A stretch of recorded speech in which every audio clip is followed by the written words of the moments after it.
To everyone today on this beautiful Thursday.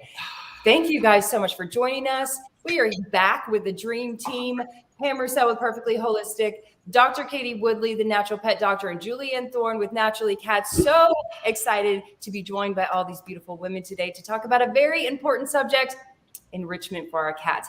And I know it seems almost like a boring subject for some people, but it is people like just think cat trees and scratchers, right? Right. So it's literally one of the most important aspects of being a proactive pet parent with your kitties. Now, with dogs, everybody knows they need their exercise, right? We all know that it's you have to take them out for walks. We got to get them out running. They need their exercise. But when it comes to our cats, that's often forgotten by cat parents. And it's usually because our cats seem a little aloof, right? They seem kind of lazy and they have that stereotype. So today, Julianne decided that this was going to be a great subject for us all to discuss. And it's going to be a two-part. Yes, thank you. Yeah, it's going to be a twofer. So we're going to discuss it today, and then we're going to discuss more next month because we have to keep it kind of short today. We've got a busy day. So Julianne, let's kick it off with you. Where are you at? What do you think? Why is it so important to provide your cats enrichment?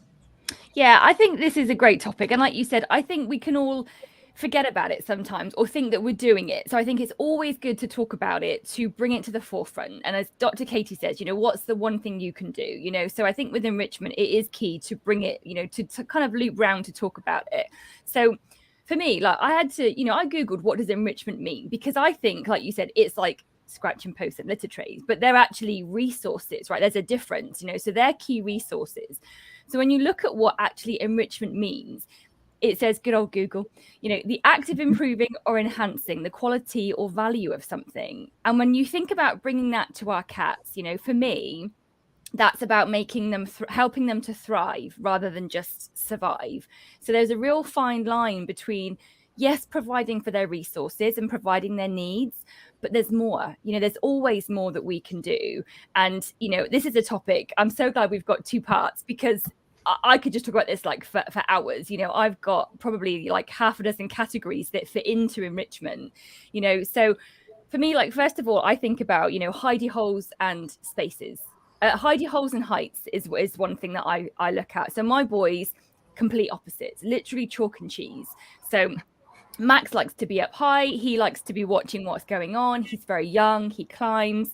And then Leo, he's a hidey hole. So he likes places to, just be in a cave, be the invisible cat, So for me, like, when it comes to enrichment, the bottom line is thinking about what does your individual cat need? Whether you've got 1 or 12, regardless of how many you have, what is it that you can do to support their individual needs? So, hidey holes and heights. Cats are predator and prey animals. They like to be able to see what's coming. So even though Leo hides away, he likes it when he's, for example, under a blankie and he can get in either end. He can go out either end. Why are you all smiling? What is it? I've got like something on my face. Like, is it my accent again? It's your terminology. We love your British sayings. It's perfect. Yes. So it got me all blushing. Yeah. So the categories. The categories. Oh God, people. So yeah, hidey holes and Hidey holes and heights, I think, are really important. And, that not only helps to support their mental state, but it also supports their emotional state. So Leo will go and hide away when he is scared, when he is fearful, when he is nervous. Max needs to be up high when he is curious and he's alert. So, for me, that's one of the things to have a think about. And do you need both? Because it's not one or the other, right? I say that Max likes one and Leo likes the other. My dad's just put in a cat shelf in our bedroom, and I thought it was for Max, and Leo is the first one to sleep in it, and he slept in it every night for the last 4 nights. So, what do I know? But then I think that's a very important point too, that it's not just, I started off talking about exercise and how important exercise is for our cats as well. But that's, physical enrichment, but that mental enrichment is also just as important for our cats. And there's so many different ways that we can provide that. Pam, can you discuss that more as you sit there with your giving enrichment to Gunner? It's so funny because he's very, very vocal, and sometimes cats are very vocal and they'll just talk and talk and cry and cry and cry. And you're just like, what do you want? And just last night he was like, wah, wah, wah, wah, wah, wah. I'm like, what do you want? I'm trying to understand what he needs. And he didn't want to go outside. He just wanted attention. He just wanted help. So he's funny like that. So it's just learning to tune into what their needs are. And they change from moment to moment, kind of like women, Oh, yeah. But yeah, he wants help. This morning he just wanted help. So I had to go in the closet and sit down and just have some love time, and he just feels very needy like that. And then he'll be fine. And then he'll want to go outside. I think you just have to be open to what are all the different various ways that I could provide enrichment per the personality of each cat, Mm-hmm. So the personality. Oh, my ladies. That's so true. Yeah. You've got a unique perspective of really looking at cats from their well-being, right? Which most of us are always thinking about diet, which is obviously a way that we can enrich. But there are so many things that I love this conversation. I'm so glad it's 2-part because we're talking about how important it is. But I know for a fact that we're going to learn something new from each of you about a new way to enrich our cats' lives. And Katie, before your power goes out in beautiful coming from a third world country, so we made it. Awesome. No, I love hearing Julianne talk about it and Pam talk about enrichment. And it's one of those things where it's 100% so easy to forget about. And each cat is an individual. And I found, with my different cats through the years and now having 3, as we brought the 3rd in, their needs actually changed also. But what I find is that I have so many people that come to me with physical health issues that are actually due to an enrichment or an emotional health issue because the enrichment needs weren't being met. And so what happens over time is that we may not notice it, right? The cat's separating themselves. This is my Kiwi cat. This is what she does. When she's stressed, she goes away to a quiet place and she segregates herself. She is a very social cat. She loves being with me. But when we brought in a 3rd cat, this is what she started to do. Be very easy to miss that until she developed a physical health problem. And then all of a sudden I'd be forced to be like, oh, something's wrong. And maybe I treat the condition or the symptom, but I forgot to treat the enrichment side. And so this is where we don't want to wait until there's a problem physically that's manifesting and saying, hey, okay, my body's broken now because my emotional health enrichment needs weren't met.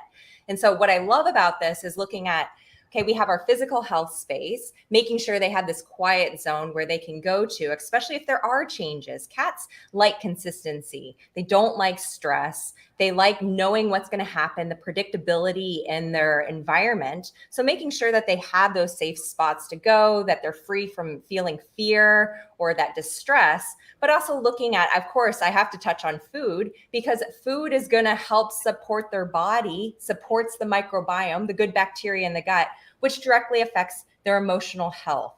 And so if we miss that, once again, we may have a problem where they're urinating somewhere inappropriately, and it's not the litter box issue. You could have 15 litter boxes and you're cleaning it regularly, but it could actually be due to the food we're feeding that's creating inflammation in the body. So that's why I love taking that bigger approach and looking at how are all these things interconnected in the body. And then we can utilize all these different tactics that these beautiful ladies are talking about today and what we're discussing to address the physical and emotional health needs of our cats so that we remove the possibility of a physical health ailment occurring, if that makes sense. Yeah, absolutely. I mean, there's so much science on the gut-brain connection and how it works both for people and for our cats and dogs.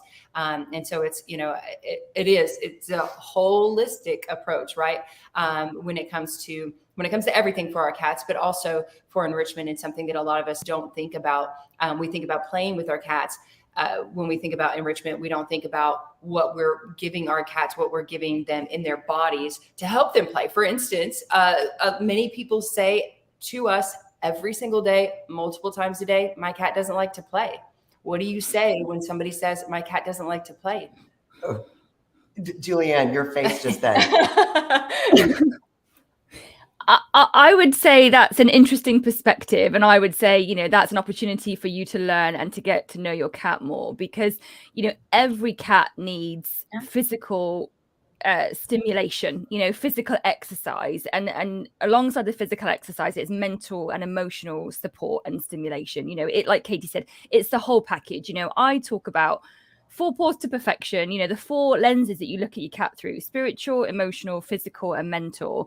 And if you've got one element that, you can't quite align with, or you can't quite figure out, it's just an opportunity. It's an opportunity to learn, to get to know your cat more. So if your cat doesn't like to play, what are you trying? What have you tried and what haven't you tried? Because, enrichment isn't just play. It's not just levels and the heights in the house. There is more to it. And play, you've got to know the cat. So Pickle, my previous cat, she would very rarely play. Like, she'd get a laser toy, she'd look at you with just a look of disdain and, how dare you, mother, think I'm going to chase that, But what I found is that when I started to use herbs, if I flicked a rosebud across the floor, she shot across the floor. Now, she was quite a chubby cat. I didn't know any better at the time, but she would go crazy for it. So there's always an opportunity to find out what your cat likes, and it is really a question of try it and see. Try different things, wand toys, balls,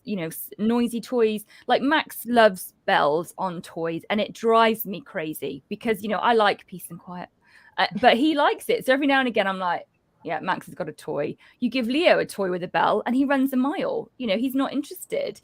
So it is a question of trying to find out what it is that your cat likes. So try something. And I know that Katie and Pam and you two as well really appreciate this. It's about being present. You have to be present with them, because waving a wand toy whilst you're looking at your phone does not engage. No. So true. And I love that you guys have all really hit on the fact that, so often when people talk about their cats, they're like, well, my cat's this or my cat's that. And we're talking about multiple cats, but especially within multiple cat homes, it's so important to take time to learn the individual personalities. Like Dr. Katie was saying, our Pooh Bear is very much like that. We know he's going to isolate. If there's something going on, if there's weird noises outside, I understand. Who's talking? That's Gunner. I was going to say, who was that? He wants attention. I'm telling you. I think he wants to go out. I think he wants to go outside. Zorro finally came. We told him before we came live, we're like, we're about to talk to some of our favorite people. Come on. And he's late, but he's but understanding that the individual personalities and the preferences. And you even think about, we often say, like, let's not humanize our cats by giving them the emotions that we think, if they're hissing or scratching, they're being mean, or they're being words I probably can't say at this hour. Oh, that one. Yeah. That too. Oh, no, you didn't. She did. But cats are so much more pure than that. And I think it's that opportunity, like you said, and some of us are better than others, of being present and trying to understand and learn from what our cats are willing to share with us and giving them options. Yeah, and I think we learned from Dr. Marcy Koski, and we talk about confidence building sessions quite a bit on our platform. But we learned that some cats, the only reason that they're not playing is because there are other cats around. or other pets around, right? Or sometimes other people around, and they don't feel comfortable. They want to play, they want to move, they want to exercise. But in our home, we've got our Jack is the toy hog. If we pull out the wand toy, we have to have him somewhere else in order for any other cat to play, because they'll just be like, oh, Jack's gonna go crazy. And with Pooh Bear, it's the same thing. If there's any other cat around, he will just look at it and he won't move. But if we bring him in a room alone, away from all the other cats, it is amazing to see how he wants to hunt and how he wants to stalk and how he wants to chase that wand toy. And he does get the exercise that way. I see a question popping up here. Hey, Bob, pause up to you. I'm going to kick this one to you, Julianne, real quick, because I love this question. Are there any toys that incorporate herbs, not just catnip? What do you know about this? Just a smidge, maybe a little. Absolutely. For me, like a herb garden, putting down dried herbs and flowers, it supports the physical and mental, emotional and spiritual elements. And it couldn't be simpler. You get a towel or a blanket, put it in a nice quiet corner of the house, and you put a big pinch of dried herbs and flowers on each corner, job done. And the cat will rub and roll around. They can use it to support their physical wellness. It's an emotional release.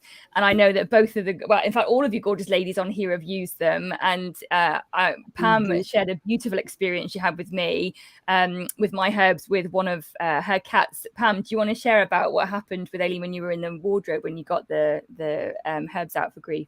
Oh yes. Okay. So that was the day after Cat Dad left. And they were sad. I could just tell they were sad, and they were a little mopey around, and she and I had coffee that morning on a Zoom call. And I thought, I'm going to go in and check on them. And they just a little mopey. So I put the towel down and I put two or three. I tried, actually, I didn't put the towel down yet. I just opened the bag and I sat on the floor next to the cat bed. And I just opened the bag and put it a few inches in front of the cat, in front of Aileen, because she was closest to me. And I watched her little nostrils start to flare. And she blinked. And then I thought, oh, this is a good one. This is one she likes. And so I did it again. I opened a different one and I sat there and I just held it. And she had the similar response. And I thought, I'm going to go get a towel. So I went and got a towel and I put it down on the floor and I put the two herbs. I think there was like 3 herbs, like lemongrass, lemon balm, something else. And I kid you not, I'm sitting in there on the floor with them, and she gets out of the cat bed and goes and sits on the rose. It was a rose. It was rose. And she sat on the rose and looked at the lemon balm. And I took a picture and I sent it to Julie, and she goes, she's putting her solar plexus right over the rose because that's where she needs healing, emotional healing, because of her sadness or whatever. And she was able to smell the lemon balm that was sitting in front of her. And then she sat there for like 2 minutes, and then she got up and crawled back in the cat bed. That's all she needed. It was brilliant. It was such a great example of how to use them to support their emotions. It was incredible. It was incredible. I was just like, And I know that Katie's husband has said that I'm banished. So I've never been to Katie's house, but I'm banished and can never go to Katie's house. So I'm in the too UK, many herb gardens. Too many herb gardens. And he said that basically there's too many herb gardens in their house. And that's because I sent Katie one. And she's got basically valerian everywhere. They love valerian. They eat. So this is what I love too, like talking with Julianne and learning from Julianne. For everyone here, if you don't have her book, get her book. It's amazing. I don't have it. I usually have it on my desk that I hold up. I'm sure. Yes, there we go. Get the aromatic cat, everyone. It's amazing. And, it's funny because valerian works really well in our household, and the herbs change with the cats too. It'll depend on like the mood, what they're experiencing, what they're going through, the stressors. And so our newest cat, Tico, he wouldn't use the herb garden. He just kind of avoided it. He kind of like look at it and walk away and not even do anything with it. Now he actually will go and sit with the valerian. And, there's some increased stress between him and Kiwi, and that makes complete sense. He's like self-soothing and helping himself. And so that's why we have multiple herb gardens down all over our house. God bless Ryan, my husband. He doesn't have to do anything, so don't worry, he's not being harmed.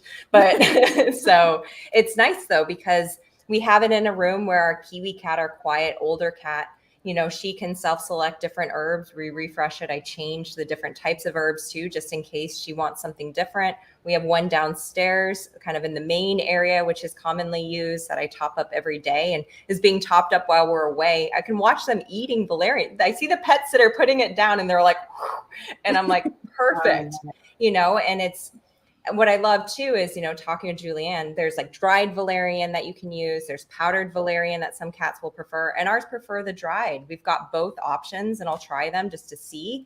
But that's what the self-selection, providing different options. This goes into the whole enrichment idea, where there's so many different things that we can use, but it's a matter of finding what works for your individual cat, and it can change each day. So that's why trying different things. And I love too, Julianne, you said like the Heidi hole and, the heights, right? I always say like bush cats and your tree cats. And we have 2 tree cats, and then Tico's our bush cat. And I tell you what, that ripple rug is like a self-soothing blanket for Tico.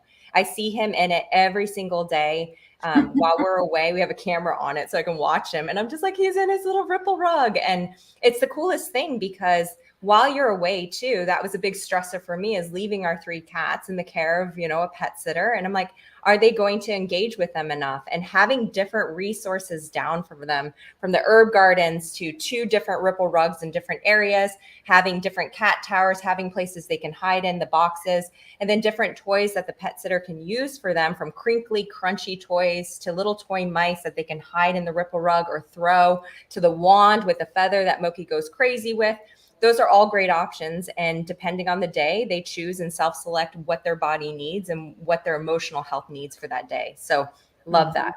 Yeah. And another shout out to the Aromatic Cat. That book is absolutely amazing. And for those of you guys in the comments here, they're asking, which herbs do I pick for A, B, or C? This book gives you all of the information. And it's not something that it's not a book like a novel where you sit down and you have to read an entire book. So don't get the wrong idea. It's actually a guide. It's a guide to different herbs and different things that can actually help, holistic things that can actually help your cat's overall well-being. So Julie keeps popping in and out, so I got to tell you, Dr. Katie's handsome husband snuck in here and said, "I forgive you, Julianne." The herbs work amazingly well. And he says it just like her. Herbs. The Kiwi accent. Ryan.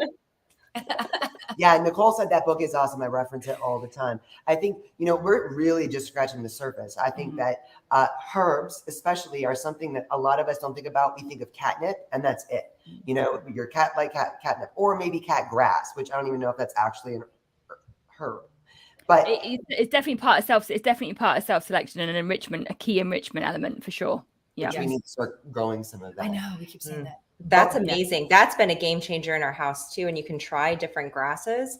Yep. Very easy to do. And, watching Tico loves that. He literally is like, we call him our little cow, and he comes and he grazes, and because he's indoor only. So if you think about cats, what would they do in their natural environment if they go outside? They're going to self-select, once again, different grasses and things that they need. And by providing this wide variety of different herbs, and once again, the wide variety of things that they can choose from, because we can't provide everything in the home, but if we can provide different things, we're allowing greater success with them self-selecting the right thing that their body needs to help them. Yeah, and I think part of the enrichment is bringing that their instinctive nature, that outdoors inside, right? Grass is one of those. Grass is one of those things. But also when it comes to mental stimulation, whether if we can just open a window, or if we have, I know somebody said in the comments something about having those little bird feeders that stick to the windows on the outside, so the cats can mental stimulation. It's so good for them. I know we were just talking to Dr. Becker a couple of weeks ago, and she said that she has like this big built-in catio, and her cats don't really want to play with the toys and they don't want to do all the other things, but they want to be outside and just like hunting all the time. And that's where they're getting a lot of their mental stimulation and enrichment. Yeah. Pam's got it. I think you've got to bring the outdoors indoors, even if you've got an outdoor cat. You know, Leo is an outdoor cat. He's allowed out during the day. We don't let him out overnight. We still go grow cat grass. You know, he's still got a herb garden down. He's still got spaces to hide away. So it is, you know, and you can also create like a sensory garden. So bring the outdoors indoors, put down a towel, bring in some dried crushed leaves, some twigs, some dead flowers, some mud, you know, whatever. Bring the outdoors indoors, because having 15-20 minutes to sniff around, to dig in it, to, you know, just explore it will give them mental stimulation. So you don't have to be like one-to-one engaged with your cat all the time. You can leave them things to enjoy, you know. She's got a beautiful load of birds outside her window. So when we have a call and she's like looking up like this away from the camera, all of a sudden a cat appears and sits next to her because they're watching all the birds outside. You know, it's lovely. And the bunnies. and the fat squirrel that comes and eats the bird seed out of it. And the lizards. And the lizards. Yes, we've had a few of those. Yes. Yeah. I think it's interesting because and it might be a little gross to some people, but when we have like a little bug in the house and the cats find it and they're chasing it, normally what you'd want to do is kill the bug, clean it, no, and go. you catch and release. I was gonna say, wait a second. Catch and release it. But I really like to just like watch them because they are so into it, especially like Zorro. He's like, I just want to chase it, smell it, chase it. You know, it's like, it's rare that he even like kills it and eats it. But if he does, it's like, okay, cool. But to me, not to you. Max eats them. Yeah. It's gross. Max eats them. Yeah. But that's like mental stimulation that, you know, came from outside, and that's what they would be doing if they were outside all the day long. I love that Sissy, our awesome Jennifer Lopez here, just dropped the link for the aromatic hat for you guys to click on that link. A real quick question from Madison. I love this question. Can we take other herbs and put them in toys that only have catnip in it, right? Like, can we put valerian root in something? Yes, absolutely. I mean, there are no limits, right? Your imagination, and especially when it comes to enrichment. So catifying or whatever you want to call it, your limit is your imagination. You know, you can do anything. So unfortunately, with catnip toys, and the quality of catnip in them isn't usually really good. You know, it's been on the shelf for a while. It's quite dry. It's quite old. And it may not be of high quality. There's a lot of stalks and stuff like that. So, you know, think about where you're getting the herbs from. So like, you know, mine are all organic. You know, the herbs that I sell, they're 100% organic and they're fresh. So, you know, they've got a use by date, because, you know, yes, you can use it past 3 months, but it's not going to be as fresh and have as much scent. So absolutely, Madison, if you've got toys or scratches or anything that you put catnip on, you know, think about that one thing you could do. Try a different one. Try a different herb. And valerian root is stinky, but it is very, very. It's a favorite for a lot of cats. I know, isn't it interesting? They like the smell of feet way more than we do. Oh, it's gross. It's gross. Yeah, I have a client that drinks valerian tea because it's calming. It's soothing. Calming. And she drinks a cup of helps it before you sleep. she goes to bed. Did you say you do? Yeah, I do, but it's with like lavender and chamomile. It's not like valerian by itself, but I have valerian essential oil too, which but that's really pungent. I don't use it very often, but you could. If you need to like knock people out to go to sleep and animals and calm everyone down, diffuse a couple drops of that in your house, and that will help. So can I just say, I know that we've got literally 1 minute left today, because it's got to be a short one today, but I don't want to keep anyone from their busyness. I feel like this is such a great introduction because it's given us a lot to think about. I want to know like the different kinds of grasses you try. I want to know like things that we can do. There are so many. I want us to bring notebooks next week, and we will really kind of map out some of our favorite enrichments for everyone, because I feel like, you know, like Julianne said at the top of the hour, that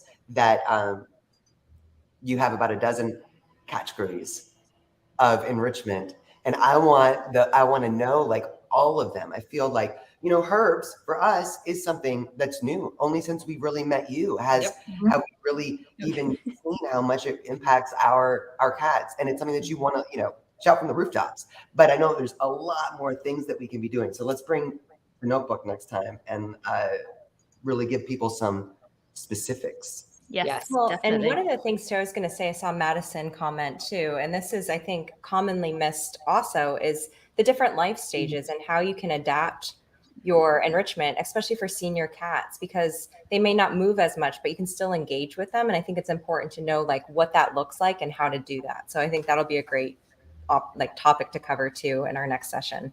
Yes, You guys, let's next write that session will down. be June 20th. It's going to be a Monday morning or Monday afternoon. Midday. Evening.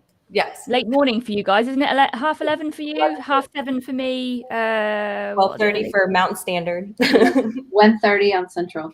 We cover the whole globe. We do. Yes, we did. So thank you guys so much for joining us for this beautiful roundtable event with Thank you, beautiful with the Dream ladies, so Team. much for Thank all you. of your Thank you guys all insight. so much for joining us and for your insight. We will be back again to talk more about this, more in depth, and more. And everybody should bring their notebooks. Everybody, Mark your bring your calendars. notebooks.